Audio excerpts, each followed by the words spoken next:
Alam naman natin 'to, eh. Kapag mahal mo ang isang tao, ibibigay mo yung pinaka-okey, yung pinaka-perfect. The same thing with God, hindi mo ibibigay yung mga tira-tira mo na lang, 'no? Now, when you go to Malakay chapter 1 verse 6 to 14, you're gonna find out God is not pleased with the priest. Hindi siya natutuwa doon sa mga ginagawa ng pare, yung mga pambabastos na ginagawa nila. Kasi bakit? Instead of giving God the best, ang binibigay nila sa Panginoon ay yung mga hayop na bulag, yung mga hayop na lumpo, may sakit, o di kaya naman galing sa nakaw.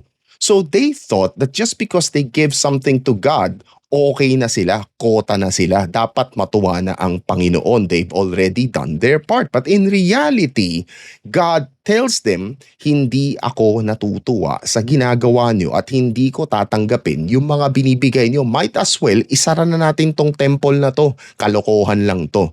No? It's the same thing with us today. As Christians, we need to think about carefully yung mga binibigay natin sa Panginoon. It is not about quota. It's not about, oh, naka 2 hours na ako this week sa church, nag-clock in na ako, no? Okay na ako. Pero in reality, nandoon ka nga kung ano-ano naman ang iniisip mo, kung sino-sino tinetext mo, kung ano-ano binabrowse mo. O di kaya naman, nagbigay ka na sa church, o nagbigay na ako ng tithes ko, pero yung pinanggalingan naman ng tithes mo ay nanggaling sa nakaw.